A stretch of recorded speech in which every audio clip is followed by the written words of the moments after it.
MUDA site ಹಗರಣದ ದೂರುದಾರನೇ arrest ಆಗಿದ್ದಾರೆ. ಈಗ ಸಾಮಾಜಿಕ ಕಾರ್ಯಕರ್ತ ಸ್ನೇಹಮಯಿ ಕೃಷ್ಣ ವಶಕ್ಕೆ ಪಡೆದುಕೊಂಡಿದ್ದಾರೆ ಸಿಸಿಬಿ ಪೊಲೀಸರು ಅನ್ನುವಂಥ ಮಾಹಿತಿ ಗಮನಿಸಬೇಕು. ಬೆಂಗಳೂರಿನಲ್ಲಿ ಸಿಸಿಬಿ ಪೊಲೀಸರು ಸ್ನೇಹಮಯಿ ಕೃಷ್ಣ ಅವರನ್ನ ಅರೆಸ್ಟ್ ಮಾಡಿದ್ದಾರೆ. ಮುಡಾ ಮಾಜಿ ಆಯುಕ್ತ ನಟೇಶ್ ವಿರುದ್ಧ ಗಂಭೀರವಾದಂತಹ ಆರೋಪವನ್ನು ಮಾಡಿರುವಂತಹ ಸ್ನೇಹಮಯಿ ಕೃಷ್ಣ, ಶಾಲಿನಿ ರಜನೀಶ್ ಸರ್ಕಾರದ ಮುಖ್ಯ ಕಾರ್ಯದರ್ಶಿ ಜನರಲ್ ಸೆಕ್ರೆಟರಿ ಅವರಿಗೆ ಲಂಚ ನೀಡಿರುವಂತಹ ಆರೋಪವನ್ನು ಮಾಡಿದ್ರು. ಸಿಎಸ್ ವಿರುದ್ಧ ಆರೋಪವೇ ಮುಳುವಾಯ್ತಾ ಈಗ ಅನ್ನುವಂತಹ ಪ್ರಶ್ನೆ ಉದ್ಭವ ಆಗಿದೆ. ಸಿಎಸ್ ಶಾಲಿನಿ ರಜನೀಶ್ ವಿರುದ್ಧ ಆರೋಪಿಸಿದಂತಹ ಸ್ನೇಹಮಯಿ ಕೃಷ್ಣ ಮುಂಬಡ್ತಿ ಪಡೆಯುವುದಕ್ಕೋಸ್ಕರವಾಗಿ ಹಣವನ್ನ ನೀಡಿರುವಂತಹ ಆರೋಪವನ್ನ ಹೊರಿಸಿದ್ರು. ಮುಡಾ ಮಾಜಿ ಆಯುಕ್ತ ನಟೇಶ್ ವಿರುದ್ಧ ಗಂಭೀರವಾದಂತಹ ಆರೋಪವನ್ನು ಮಾಡಿದ್ರು. ಸಿಟಿ ಸಿವಿಲ್ ಕೋರ್ಟ್ನ ಬಳಿ ವಶಕ್ಕೆ ಪಡೆದಿದ್ದಾರೆ. ಮುಡಾ ಕೇಸ್ಗೆ ವಿಚಾರಣೆಗೆ ಬಂದಿರುವಂತಹ ಸಂದರ್ಭದಲ್ಲಿ ಸ್ನೇಹಮಯಿ ಕೃಷ್ಣ ಅವರನ್ನ ಸಿಸಿಬಿ ಪೊಲೀಸರು ಬಂಧಿಸಿದ್ದಾರೆ. ಗಮನಿಸಬೇಕು, ಈ ರೀತಿಯಾಗಿ ಒಂದು ಗಂಭೀರವಾದಂತಹ ಆರೋಪವನ್ನು ಸರ್ಕಾರದ ಮುಖ್ಯ ಕಾರ್ಯದರ್ಶಿ ಶಾಲಿನಿ ರಜನೀಶ್ ಅವರ ಮೇಲೆ ಮಾಡಿರೋದ್ರ ಜೊತೆಗೆ ಮಾಜಿ ಮುಡಾ ಆಯುಕ್ತ ನಟೇಶ್ ಅವರು ಬರೋಬ್ಬರಿ 1,60,00,000 ಹಣವನ್ನು ಶಾಲಿನಿ ರಜನೀಶ್ ಅವರಿಗೆ ಮುಂಬಡ್ತಿ ಪಡೆಯುವುದಕ್ಕೋಸ್ಕರವಾಗಿ ಕೊಟ್ಟಿದ್ದಾರೆ ಅನ್ನುವಂತಹ ಗಂಭೀರ ಆರೋಪ. ಅದಾದ ಬಳಿಕ ನಟೇಶ್ ದೂರನ್ನು ಸಲ್ಲಿಸ್ತಾರೆ, ಸುಳ್ಳು ಆರೋಪವನ್ನು ಮಾಡ್ತಾರೆ. ನಕಲಿ ದೂರವಾಣಿ ಇದೆಲ್ಲವೂ ಕೂಡ ವಾಯ್ಸ್, ಇದರ ಆಧಾರದ ಮೇಲೆ IT ಕಾಯ್ದೆ ಇದಕ್ಕೆಲ್ಲ ಸಂಬಂಧಪಟ್ಟ ಹಾಗೆ ನಟೇಶ್ ದೂರನ್ನು ನೀಡಿರುವಂತಹ ಹಿನ್ನೆಲೆಯಲ್ಲಿ ಸಿಸಿಬಿ ಪೊಲೀಸರು ಸ್ನೇಹಮಯಿ ಕೃಷ್ಣ ಅವರನ್ನು ಬಂಧಿಸಿದ್ದಾರೆ. ಸಂಬಂಧಪಟ್ಟ ಹಾಗೆ ಮೈಸೂರಿಗೂ ಕೂಡ ಅವರನ್ನು ಕರೆದುಕೊಂಡು ಹೋಗ್ತಾ ಇದ್ದಾರೆ ಅನ್ನುವಂಥ ಮಾಹಿತಿ ಕೂಡ ಇದೆ. ಸ್ನೇಹಮಯಿ ಕೃಷ್ಣ ಅವರ ಮನೆ ಎಲ್ಲ ವಿಷಯಗಳನ್ನು ಪರಿಶೀಲಿಸುವುದರ ಜೊತೆಗೆ ಆರೋಪಕ್ಕೆ ಬಲವಾದ ಆದಂತಹ ಕಾರಣಗಳು ಏನಾದರೂ ಇದೆಯಾ ಅನ್ನುವುದನ್ನು ಪರಿಶೀಲಿಸ್ತಾರೆ. ಸದ್ಯಕ್ಕೆ ಈಗ ಬಂಧಿಸಿರುವಂತಹ ಮಾಹಿತಿ ಇದೆ. ಎಲ್ಲ ಮುಂದಿನ ಪ್ರಕ್ರಿಯೆಗಳನ್ನು ಸಿಸಿಬಿ ಪೊಲೀಸರು ಮಾಡ್ತಾರೆ. ಸರ್ಕಾರದ ಮುಖ್ಯ ಕಾರ್ಯದರ್ಶಿಗೆ ಲಂಚ ನೀಡಿರುವಂತಹ ಆರೋಪ, ಮುಂಬಡ್ತಿ ಪಡೆಯುವುದಕ್ಕೆ ನಟೇಶ್ ಲಂಚ ನೀಡಿರುವಂತಹ ಆರೋಪವನ್ನು ಮಾಡಿದ್ರು ಸ್ನೇಹಮಯಿ ಕೃಷ್ಣ. ಮುಡಾ ಪ್ರಕರಣದಲ್ಲಿ ಸಾಮಾಜಿಕ ಕಾರ್ಯಕರ್ತ ಸ್ನೇಹಮಯಿ ಕೃಷ್ಣ ದೊಡ್ಡ ಹೆಸರನ್ನು ಪಡೆದಿದ್ರು.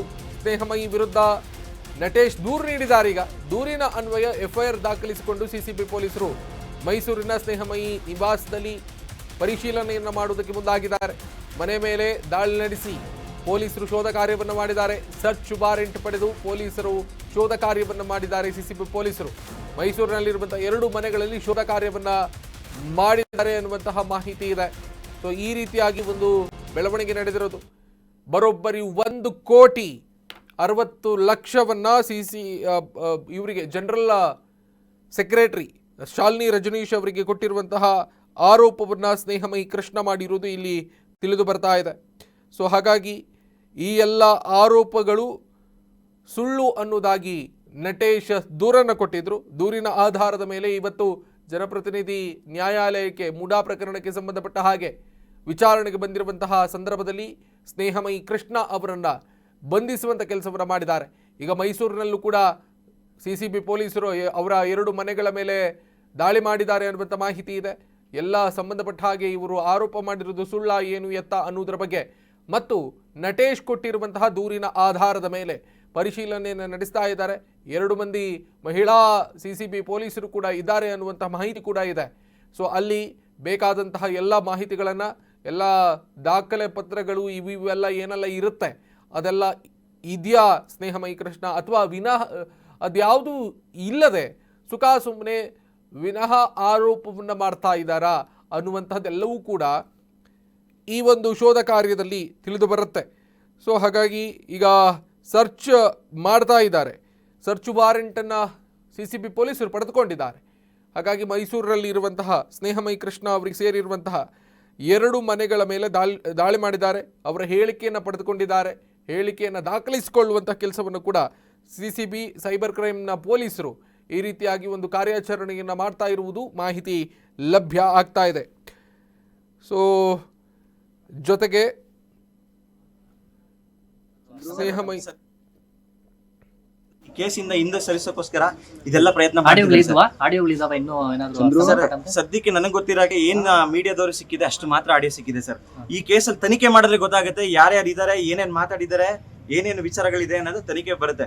ಆ ತನಿಖೆ ಮಾಡಬಾರ್ದು ಅನ್ನೋದಕ್ಕೋಸ್ಕರ ಇದನ್ನ ನಮ್ಮ ಅಪ್ಪನ ಹಿಂದೆ ಸರಿಸೋಕೋಸ್ಕರ ಇದೆಲ್ಲ ಕೆಲಸ ಒಳಗಿಲ್ಲ ಅಂತ ಹೇಳಿದ್ದಾರೆ. ಏನು ಮಾಹಿತಿನೂ ಕೊಡ್ತಿಲ್ಲ, ಇಂಥವ್ರು ಈ ತರ ಆಗಿದೆ ಅನ್ನೋದು ಕೊಡ್ತಿಲ್ಲ. ಸ್ವಲ್ಪ ನಮ್ಗೆ ಆತಂಕ ತುಂಬಾ ಇದೆ ಸರ್. ಈ ಕೇಸಲ್ಲಿ ಮೂಡಾ ಕೇಸಲ್ಲಿ ಬಿ ರಿಪೋರ್ಟ್ ಹಾಕಬೇಕು ಅನ್ನೋದಕ್ಕೋಸ್ಕರ ಮೊದಲು ಏನು ಮೂಡಾ ಕಮಿಷನರ್ ಆಗಿದ್ರು ನಟೇಶ್ ಅನ್ನೋರು, ಅವರು ಲಂಚ ಕೊಟ್ಟಿದ್ದಾರೆ ಅನ್ನೋ ವಿಚಾರ ಆಚೆ ತರ್ತಾರೆ. ಆ ಮೂಡಾ ಕಮಿಷನರನ್ನು ನಮ್ಮ ತಂದೆಯವ್ರಿಗೆ ಡೈರೆಕ್ಟಾಗಿ ಸಿಕ್ಕಿ ಅವ್ರಿಗೆ ಸ್ವಲ್ಪ ಹಣದ ಆಮಿಷ ಹೊಡಿಸಿ ಕೇಸ್ನ ಹೇಗಾದರೂ ಮುಚ್ಚಬೇಕು ಅನ್ನೋದು ಪ್ರಯತ್ನ ಪಡ್ತಿರ್ತಾರೆ. ಆ ಕಾರಣಕ್ಕೋಸ್ಕರ ಇನ್ನೊಬ್ಬರಿಗೆ ಕಾಲ್ ಮಾಡಿ ನಮ್ಮ ಅಪ್ಪನಿಗೆ ಪರಿಚಯ ಇರೋರಿಂದ ಅವ್ರನ್ನ CMI ಕೃಷ್ಣವ್ರನ್ನ ನಮಗೆ ಪರಿಚಯ ಮಾಡಿಸಿ ನಾವು ಡೈರೆಕ್ಟಾಗಿ 1 to 1 ಮಾತಾಡಬೇಕು ಅಂತ ಹೇಳಿರ್ತಾರೆ. ಆ ರೆಕಾರ್ಡನ್ನು ನಮ್ಮಪ್ಪ ಆಚೆ ಬಿಟ್ಟಿರ್ತಾರೆ ಸರ್. ಈ ಕೇಸಲ್ಲಿ ಮೂಡಾ ಕೇಸಲ್ಲಿ ಬಿ ರಿಪೋರ್ಟ್ ಹಾಕಬೇಕು ಅನ್ನೋದಕ್ಕೋಸ್ಕರ ಮೊದಲು ಏನು ಮೂಡಾ ಕಮಿಷನರ್ ಆಗಿದ್ರು ನಟೇಶ್ ಅನ್ನೋರು, ಅವರು ಲಂಚ ಕೊಟ್ಟಿದ್ದಾರೆ ಅನ್ನೋ ಸದ್ಯ ಖಾದಿ ಗ್ರಾಮೋದ್ಯೋಗ ಇಲಾಖೆಯ ಕಾರ್ಯನಿರ್ವಹಣಾಧಿಕಾರಿ ಆಗಿರುವಂತಹ ನಟೇಶ್ ಈ ಹಿಂದೆ ಮಾಜಿ ಮುಡಾ ಆಯುಕ್ತರು. ಅಲ್ಲಿಂದ ಮುಂಬಡ್ತಿ ಪಡೆಯುವುದಕ್ಕೆ ಸರ್ಕಾರದ ಮುಖ್ಯ ಕಾರ್ಯದರ್ಶಿಗಳಾಗಿರುವಂತಹ ಶಾಲಿನಿ ರಜನೀಶ್ ಅವರಿಗೆ 1,60,00,000 ಹಣವನ್ನು ಕೊಟ್ಟಿದ್ದಾರೆ, ಲಂಚವನ್ನು ಕೊಟ್ಟಿದ್ದಾರೆ ಅನ್ನುವಂತಹ ಗಂಭೀರವಾದಂತಹ ಆರೋಪವನ್ನು ದಾಖಲೆ ಸಮೇತವಾಗಿ ಕೊಟ್ಟಿದ್ದಾರೆ. ಅದರಿಂದ ಈ ರೀತಿಯಾಗಿ ನಮ್ಮ ಮೇಲೆ CCB ಪೊಲೀಸರು ದಾಳಿ ಮಾಡ್ತಾ ಇದ್ದಾರೆ ಅನ್ನೋದಾಗಿ ಸ್ನೇಹಮಯಿ ಕೃಷ್ಣ ಅವರ ಮಗ ವಿವೇಕ್ ಮಾಧ್ಯಮಗಳ ವರದಿಗಾರರಿಗೆ ಪ್ರತಿಕ್ರಿಯಿಸ್ತಾ ಮಾತನಾಡ್ತಾ ಇದ್ರು. ಕೇಳ್ತಾ ಇದ್ವಿ ನಾವು ವಿವೇಕ್ ಹೇಳ್ತಿರುವಂತಹ ಎಲ್ಲ ವಿಷಯಗಳನ್ನು. ಜೊತೆಗೆ ಮೈಸೂರಿನಲ್ಲಿ CCB ಪೊಲೀಸರು ಮಾತನಾಡ್ತಾ ಅಂದರೆ ದಾಳಿ ಮಾಡ್ತಾ ಇರುವಂತಹ ಸಂದರ್ಭದಲ್ಲೂ ಕೂಡ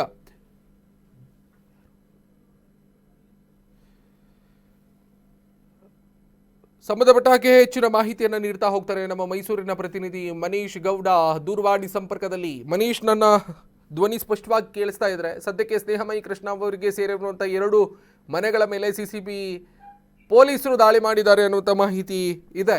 ವಿವೇಕ್ ಸ್ನೇಹಮಯಿ ಕೃಷ್ಣ ಅವರ ಮಗ ಮಾತನಾಡ್ತಾ ಇದ್ರು, ನಮಗೇನು ಗೊತ್ತಿಲ್ಲ, ಅವರೊಂದು ಆಡಿಯೋವನ್ನು ರಿಲೀಸ್ ಮಾಡಿರೋದಕ್ಕೆ ಈ ರೀತಿಯಾಗಿ ಬಂಧಿಸಿದ್ದಾರೆ, ಈ ರೀತಿಯಾಗಿ CCB ಪೊಲೀಸರು ಮನೆ ಮೇಲೆ ದಾಳಿ ಮಾಡ್ತಾ ಇದ್ದಾರೆ ಅನ್ನೋದಾಗಿ ಮತ್ತೆ ಮಾಧ್ಯಮದ ವರದಿಗಾರರಿಗೆ ಪ್ರತಿಕ್ರಿಯೆಯನ್ನು ಕೊಡ್ತಾರೆ. ಏನೀಗ ಸದ್ಯಕ್ಕೆ ಹೆಚ್ಚಿನ ಮಾಹಿತಿ ಏನಾದರೂ ಇದೆಯಾ ಮನೀಶ್?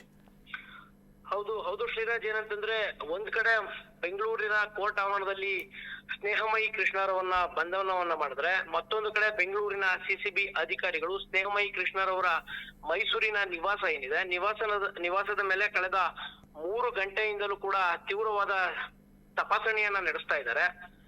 ಸ್ನೇಹಮಯಿ ಕೃಷ್ಣರವರು ಅವರ ಮನೆಯಲ್ಲಿ ಉಳಿದುಕೊಳ್ತಿದ್ದಂತಹ ಕೊಠಡಿ ಏನಿದೆ ಅದನ್ನ ಪರಿಶೀಲನೆಯನ್ನ ಮಾಡ್ತಾ ಇದ್ದಾರೆ. ಜೊತೆಗೆ ಪರಿಶೀಲನೆ ಸಮಯದಲ್ಲಿ ಏನು ಅಧಿಕಾರಿಗಳೇನಿದ್ದಾರೆ ಎಲ್ಲರೂ ಕೂಡ ವಿಡಿಯೋ ರೆಕಾರ್ಡ್ ಅನ್ನ ಮಾಡಿ ಎಲ್ಲಾ ಪರಿಶೀಲನೆಯನ್ನ ಮಾಡ್ತಾ ಇದ್ದಾರೆ.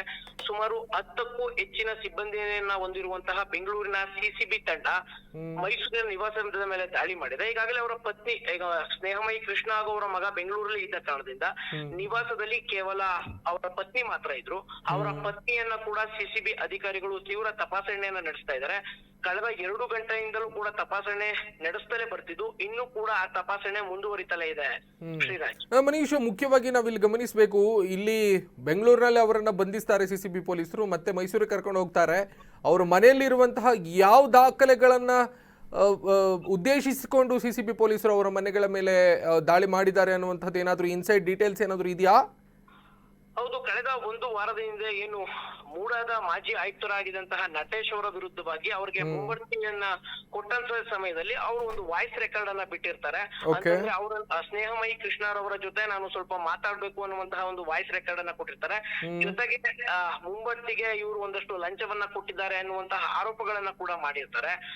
ಆ ಒಂದು ಆರೋಪಗಳಲ್ಲಿ ಯಾವುದಾದರೂ ಸ್ನೇಹಮಯಿ ಕೃಷ್ಣರವರಿಗೆ ಮಾಹಿತಿ ಇದೆಯಾ ಅಥವಾ ಇಲ್ವಾ, ಅವರು ಸುಮ್ಮನೆ ಯಾವ್ದಾದ್ರು ಸುಳ್ಳಿನ ಮಾಹಿತಿಗಳನ್ನ ಹೇಳ್ತಾ ಇದ್ದೀರಾ ಅನ್ನುವಂತಹ ಯಾವ್ದಾದ್ರು ಅವರ ನಿವಾಸದಲ್ಲಿ ಮಾಹಿತಿಗಳು ಇದೆಯಾ ಅನ್ನುವಂತಹ ವಿಚಾರಕ್ಕಾಗಿ ಮನೆಯನ್ನ ತಪಾಸಣೆಯನ್ನ ಮಾಡ್ತಾ ಇದ್ದಾರೆ ಶ್ರೀರಾಜ್.